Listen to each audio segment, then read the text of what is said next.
Hello, hello. How are you all, virtual coaches? Ryan J here, and I'm going to give you a recap of my phenomenal On Fire Day 4. First, I want to just say thank you very much, James, and congratulations to you. When this challenge started and when I got into it, I really want to say, I got in a day or two or maybe three before the challenge started, and there was 7,000 members. I checked today, really right before going live, and you're up to 14K. So congratulations on that. You have doubled your participation and the people interested in the value that you bring to the virtual coaching stage. So that's excellent for you. And man, shout out. Oh, and if you're new, welcome. Wealth of information here. Wealth of information. You will get a lot out of it. All right. First off, before I even give a recap of the two wonderful speakers, here's what I got right off the bat coming from James. Of course, we've heard this. And matter of fact, I think this might be the 5th time I've written her downer, because I'm a writer downer guy. What's scheduled gets done. Said it multiple times, and isn't that the truth? Isn't that the truth? Then I was also really excited when he was brainstorming with his team and he announced that I didn't write this down because I was actually taking a walk, and beautiful day outside in Minnesota, have to embrace it. He's holding a virtual world conference or something like that. And I'm like, oh my gosh, that is a writer downer. So I wrote that down, and why wouldn't we, why wouldn't we do the same thing for our business? For our business. Now, you might not be ready, you might not be prepared, you might be like, oh my gosh, that's a big undertaking. But if it's not scheduled, it's not gonna get done. So I'm gonna do mine in January. Woo! 2020 kicked everybody's ass. So 2021, let's do it better. Let's do it better with a better mind frame, better mindset. All right, getting into the speakers. Now, I am probably gonna butcher the first name here, and I apologize. Ajit, A-J-I-T.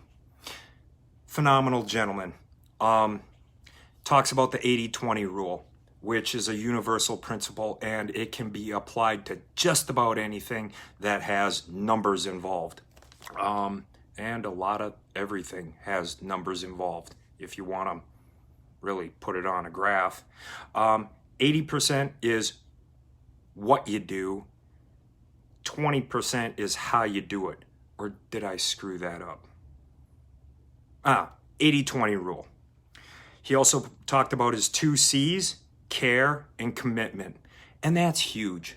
That's huge. If you're running, I understand the care. I care about the message I bring. I care about my Facebook groups. I want to see people succeed. I care more about their personal success than they probably care. So care. Awesome. Love it. And man, loving communities. This, what we're in now, is a loving community. Care has been taken and put in place in this group. Thank you, James. Commitment. Oh, heck yeah. Heck yeah.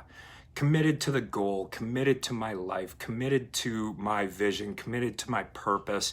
Yes, committed to clients, committed to my message, commitment all around.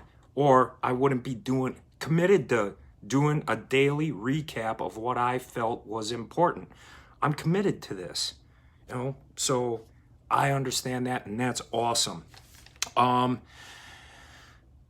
He might have scared, talking about his book thing, all right, and talking about micro commitment type values, all right. Now, I know that terminology as a value ladder. So you're going to do something small to get somebody interested, at least to whip out their credit card, and maybe you charge them $7 for a PDF of like a whole bunch of useful, valuable information that you have or something like that. And then once you got them to say yes to that, and they start jiving and meshing with your content, your value, and you see what you bring to the table, it's easier to get them to say yes and move them up the value ladder. Maybe that it's a mastermind, or maybe it's a group Zoom session coaching, then move them up the value ladder to however much you charge for one-on-one. So I get that. Now, thinking about the whole book thing, and it might be a little bit daunting of a task. Honestly, here's how I'm gonna do it. I'm gonna like literally reverse engineer how to write a book. And here's how I'm gonna do it. And maybe this will work for you as a suggestion, maybe it won't. I'm gonna look back on all the content that I've ever produced. Well, maybe not ever, but if I've done a Facebook Live, what are my engaging posts that I've had on social media? What content have I put out on my YouTube? And what content do I have on my podcast? Reverse engineer that. All that content is literally a book, just not in digital form. Just transcribe it to a book, bada bing.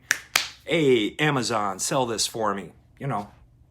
So it's really not that difficult and that's how I'm going to look at it. So book, yeah, it's in the future. Of course. All right, then we're going to go to, AJIT, Wealth of Information. I'm glad he was on, and very, very insightful. Marissa, 4 Ps, passion, problem, proficiency, and my 5th grade education is catching up with me here. Whatever you do when you're the only one that has the solution to the problem, whatever that's called. It starts with a P and what have you. And she brings up those 4 Ps as like ideas for us to niche down into what we're going to coach on. Passion is an easy one, I would think, for most of us, because you wouldn't be here if you didn't have some sort of passion for it. And for me, and I actually just did a podcast on this like this last Wednesday, super early in the morning. Wow, it seems like ages ago, but it was just yesterday. Finding your passion is like something you can do for 12 to 14 hours on end, and you never get bored, you never take a break, you're never distracted, or you think the time has flown by. So if you're involved in that, is your passion. So if you can figure out a course around it, how to teach it, train it, or what have you, or somehow monetize it, game over. Being a problem solver, okay, I get it. What the problem is, attach your coaching and training, and attach like a course around it, such as a challenge like this. Yeah, I have done those. Proficiency, what are you good at? Procrastination. Yeah. Procrastination. Action fixes procrastination. And action, or actually procrastination, is really just disguised as fear, I think. Proficiency. What are you super good at? One of my teachings and what I like, and I've kind of niched down, is how I'm a hyper-productive person. And I'm a hyper-productive person because if I wasn't, I'd be lazy. I would be lazy. So with that, I need to have guidelines, a schedule. I need to have a what's needs to be done and a to-do list that needs to be knocked out. And I embrace discipline. So I have found one of my proficiencies is I'm real good at teaching on how to be more productive. And I've run a couple of courses on it. And the other one where if you're the only person that has the answer to whatever the problem is, that's not me, because all the information I have ever ingested in my entire life has always come from somebody else. Through the books I read, through the podcasts I listened to, through the YouTubes that I take in for information. So honestly, I can probably say that I don't know if I've necessarily had an idea of my own. I'm just good at I don't even know if I'm good at regurgitating the information that I ingest. But that's not here nor there.